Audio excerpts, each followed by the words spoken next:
ఈరోజు మనం డిస్కస్ చేసే టాపిక్ ఏంటంటే abstract method and class. Abstract అనే కీవర్డ్ని మెథడ్ ముందు యూజ్ చేసుకుంటే ఏం యూజ్ ఉంటుంది, అదేవిధంగా క్లాస్ ముందు యూజ్ చేసుకుంటే ఏం యూజ్ ఉంటుంది, దాన్ని ఎలా డిక్లేర్ చేస్తాం అనేది ఈరోజు క్లాస్లో డిస్కస్ చేద్దాం. సో జనరల్గా ఏంటంటే ఈ అబ్స్ట్రాక్ట్ అనే క్లాస్ని అంటే ఈ అబ్స్ట్రాక్ట్ అనే కీవర్డ్ని క్లాస్ ముందు కానీ మెథడ్ ముందు కానీ ఎందుకు యూజ్ చేసుకుంటారంటే ఇన్హెరిట్ చేసుకోవటానికి. అంటే ఇన్హెరిటెన్స్ ఆల్రెడీ క్లాస్ విన్నాం మనం. ఫైనల్ అనే కీవర్డ్ యూజ్ చేసుకోవడం వల్ల క్లాస్లో ఏం జరిగింది, ఇన్హెరిటెన్స్ అనేది జరగల. ఇప్పుడు ఏంటంటే ఏదైనా పేరెంట్ ప్రాపర్టీని ఇన్హెరిట్ చేసుకోవాలి అనుకున్నప్పుడు మనం ఈ అబ్స్ట్రాక్ట్ అనే కీవర్డ్ని యూజ్ చేసుకుంటాం. సో అది అలాగా అనేది చూద్దాం. చూడండి, జనరల్గా ఏంటంటే to use an abstract class, ఒక అబ్స్ట్రాక్ట్ క్లాస్ని యూజ్ చేసుకోవాలి అంటే యూ హ్యావ్ టు ఇన్హెరిట్. నువ్వేం చేయాలి, ఇన్హెరిట్ అనేది చేసుకోవాలి it from another class. So abstract అనేది యూజ్ చేసుకోవాలి అంటే ఇన్హెరిటెన్స్ అనేది చేసుకోవాలి. సో వేరే క్లాస్లో ఉన్న వాటిని ఇన్హెరిటెన్స్ అనేది చేసుకోవాలి. సో ఇప్పుడు చూడండి, providing implementation to the abstract method in it. So ఇక్కడ ఏం జరుగుతుందంటే అబ్స్ట్రాక్ట్ క్లాస్ అనేది మనం క్లాస్కి ముందు అబ్స్ట్రాక్ట్ అని పెట్టాము అంటే మెథడ్కి ముందు అబ్స్ట్రాక్ట్ అని పెట్టాల్సిన అవసరం లేదు. సో క్లియర్గా అబ్జర్వ్ చేయండి, క్లాస్కి ముందు అబ్స్ట్రాక్ట్ అని పెట్టి మనం మెథడ్కి ముందు అబ్స్ట్రాక్ట్ అని పెట్టకపోతే ఎటువంటి ప్రాబ్లము లేదు. కానీ క్లాస్కి ముందు అబ్స్ట్రాక్ట్ అని పెట్టకుండా మెథడ్కి ముందు మాత్రం అబ్స్ట్రాక్ట్ అని పెట్టకూడదు. సో నేను మెథడ్ ముందు కనుక ఒకసారి అబ్స్ట్రాక్ట్ అని డిసైడ్ పెట్టాలి అనుకున్నాను అంటే సో ఖచ్చితంగా ఏం చేయాలి, క్లాస్కి కూడా అబ్స్ట్రాక్ట్ అనేది పెట్టాల్సిందే. ఓకేనా, ఇది హెడర్ ఫైల్స్ లాంటివి. సో stdio.h అని రాస్తాము. అది stdio.h అనేది మనం అక్కడ రాస్తున్నాం. ఎందుకు రాస్తున్నాం మనం, ఫర్ ఎగ్జాంపుల్ conio.h అనుకుందాం. conio.h అనేది క్లియర్ స్క్రీన్ కింద రాసుకుంటున్నాను. సో ఇప్పుడు చూడండి, ఇక్కడ నేను క్లియర్ స్క్రీన్ అని ఇక్కడ రాశాను అంటే కింద పైన conio.h అనేది ఖచ్చితంగా రాయాలి. సి లాంగ్వేజ్లోకి వెళ్ళిపోయాను, అక్కడ conio.h అనేది నేను రాశాను కానీ కింద క్లియర్ స్క్రీన్ అని రాయలా.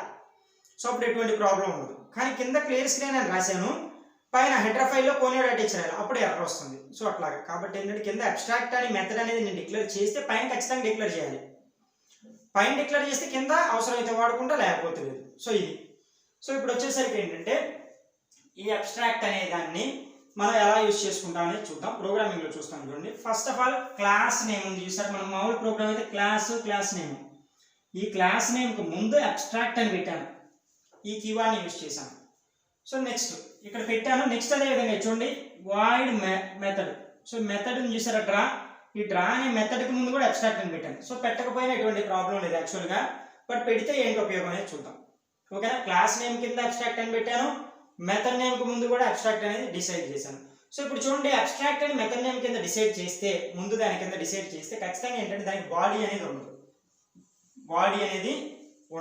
సో బాడీ అనేది రాయడానికి అక్కడ పాసిబిలిటీ లేదు. కాబట్టి ఇక్కడ నేను బాడీ రాయను, మెథడ్కి బాడీ అనేది ఉండదు అబ్స్ట్రాక్ట్ అని పెడితే.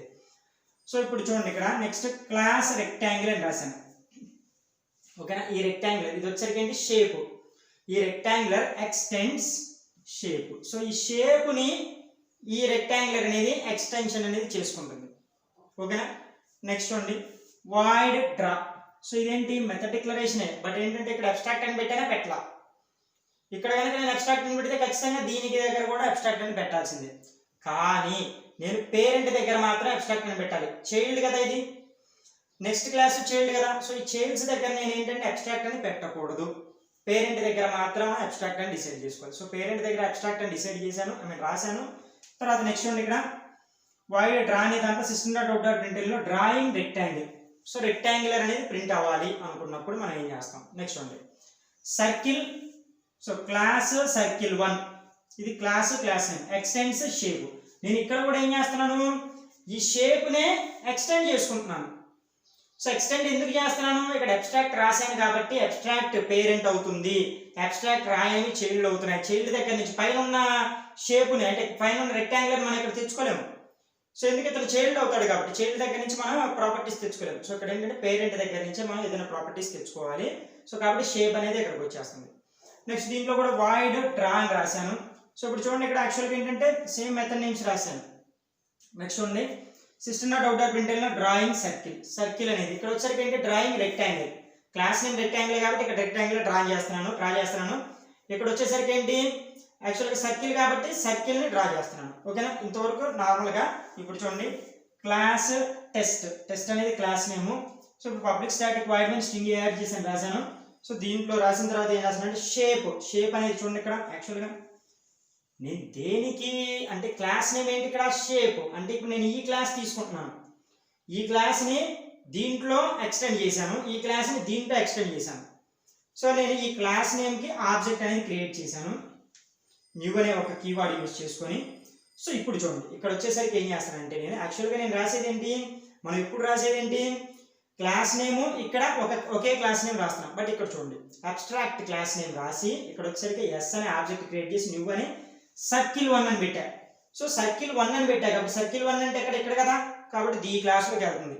ఈ క్లాస్లో ఇది ఎక్స్టెండ్ కదా, ఐ మీన్ ఇక్కడ చూడండి ఎక్స్టెండ్ చేసుకుంటుంది ఇదే కదా, కాబట్టి ఈ క్లాస్ 1 అనేది నేను రాశాను. నెక్స్ట్ చూడండి, S dot draw. So draw అనేది 2 మెథడ్స్లో ఉన్నాయి. డ్రా అనేది ఇక్కడ ఉంది, ఇక్కడ ఉంది, ఓవర్ రైడింగ్. సో ఇప్పుడు ఏం జరుగుతుంది, ఇది ఏ డ్రా దగ్గరికి వెళ్తుంది, ఎస్ షేప్లోనే. బట్ షేప్ రెండింటికి ఉన్నాయి. చూడండి ఇక్కడ దీనికి ఎక్స్టెండ్ షేపే రాశాను, దీనికి ఎక్స్టెండ్ షేపే రాశాను. మరి దేని దగ్గరికి వెళ్తుందంటే సర్కిల్ అనే దగ్గరికి వెళ్తుంది, సర్కిల్ 1 అనే దగ్గరికి వెళ్తుంది. సో ఇక్కడ చూడండి, సర్కిల్ 1 అంటే ఇదే కదా. సో దీంట్లో ఏం రాశాను, డ్రాయింగ్ సర్కిల్ అన్నా కాబట్టి అవుట్పుట్ డ్రాయింగ్ సర్కిల్ వస్తుంది. నేను ఇది కూడా కావాలి అనుకున్నప్పుడు ఏం చేస్తాను, మళ్ళీ shape S is equal to new, ఇక్కడ ఏం రాస్తాను, రెక్టాంగిల్ అని రాస్తాను. సో నెక్స్ట్ ఎస్ డాట్, లేదా ఇక్కడ ఆబ్జెక్ట్ నేమ్ అనేది మారుస్తున్నాను, S1. సో S1 డాట్ మనం డ్రా అని పెట్టుకుంటే అది ఇక్కడికి వచ్చి డ్రాయింగ్ రెక్టాంగులర్ అని ప్రింట్ చేస్తుంది. సో ఇది అబ్స్ట్రాక్ట్. జస్ట్ ఏం జరుగుతుందంటే ఇన్హెరిటెంట్ అనేది జరుగుతుంది అంతే, పెద్ద సీరియస్ టాపిక్ ఏం కాదు ఇది. ఓకేనా, నెక్స్ట్ బాడీలో అంటే ఇక్కడ చూడండి, అబ్స్ట్రాక్ట్ అని పెట్టిన బాడీలో మాత్రం ఏమీ రాయకూడదు, బాడీ అనేది దానికి ఉండదు. ఇది కాన్సెప్ట్ అబ్స్ట్రాక్ట్ అనేది.